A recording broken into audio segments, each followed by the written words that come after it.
тұсаукесер сәуге қастырғаннан кейін тез жүріп кетсін деген тілекпен жасалатын ғұрып ырым. Ол үшін арнайы ала жіп дайындайды. Бұл ала жіп аттамасын деген ұғымнан шыққан. Сол жіппен баланың аяғын тұсап, оны жүріс-тұрысы ширақ әйелге қидырады. Сүріншек, майбасар адамдарға баланың тұсағын кестірмейді. Тұсау кесірген баланы қолынан ұстап жүгіртеді, шашу шашылады. Идея обряда в передаче ребенку духовных и физических качеств, избранного родителями человека. В казахской культуре существует много важных обрядов.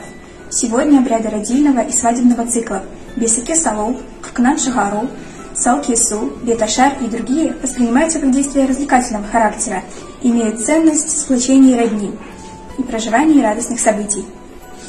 Баланың ата-анасы тұсау кесуші кәдесін береді. Тұсау кесу тойының негізгі жабдықтары 1,5 метрлік ала жіп, өткір қайшы, немесе пышақ. Тұсау кесердің жібін дайындаудың бірнеше түрлері, жолдары, сенімдері де бар. Көбейіп, көгере берсін деп көк шөптен есіп жасайды. Бай болсын деп малдың тоқ шегінен де өреді. Адал болсын деп ала жіптен де жасайды.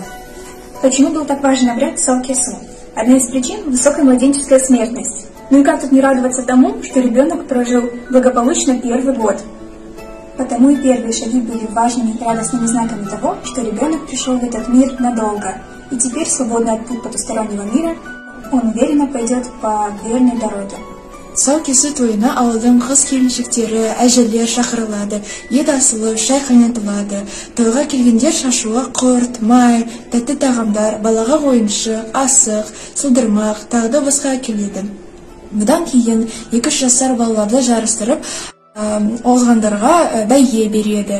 Балаларға өлең, жыр, тақпақ, жаңылтпаш айтқызады. Той тарқарда әжелер тойдан немерелеріне сарқыт деп қалтуларына тәтті, бауырсақ, құрт, ірімшік сауып алады. Тұсау кескен әйелге кәдесін береді. В силу сугубой традиционности кочевников обряд тұсау кесу у казахов остался до сих пор, но понимание смысла этого обряда изменилось. Между тем, были такие обряды, как тұсау кесу, разрезание пут, или ашамайга мунгазу, посадка на коня. Эти обряды обозначали, что ребенок начинает новый путь.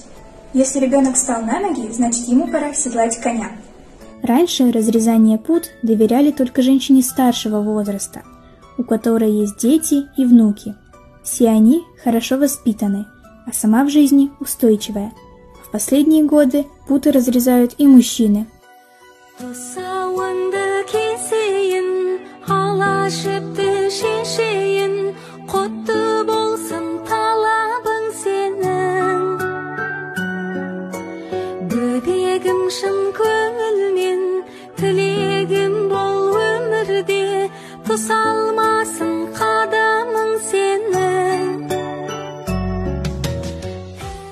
Сейчас обряд несколько видоизменен.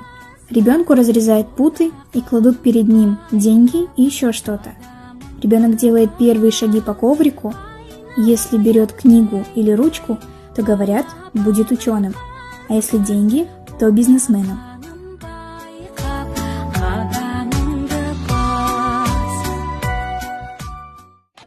Қазақтың ұлттық аспабын таңдады. Болашақ ақын болады біздің баламыз. О халайық, қол жайықтай түлен қолдайық. Бүгін алтын баламыздың тұсауы кесілді, күрмеуі шешілді. Болашағына қадам басты, сол қадамды кішкентай бір адам басты.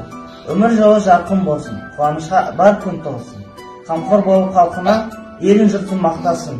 Басына бақ орнасын, қыдыр оны қолдасын. Аумин, қабыл болсын. Аумин. Қабыл болсын. Адамы құтты болсын. Өмір жасы ұзақ болсын баламыздың.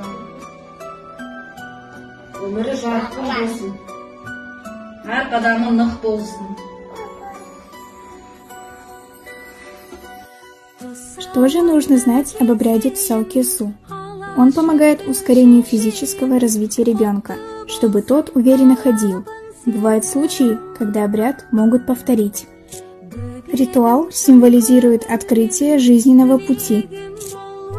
Избранный родителями достойный, уважаемый человек торжественно перерезает путы и берет ребенка за обе ручки, проходя с ним несколько шагов. В это время присутствующие произносят бата, пожелания герою праздника, и осыпают его сладостями. Веревка на ногах ребенка должна быть черно-белой. По одной версии это означает, в жизни каждому человеку встречаются и добро, и зло. Бывают и черные, и белые полосы. Все их надо пережить. У казахов есть также притча «Ала жепта ат-тама» – «Не переступай черту», остерегающий человека от неправильных поступков.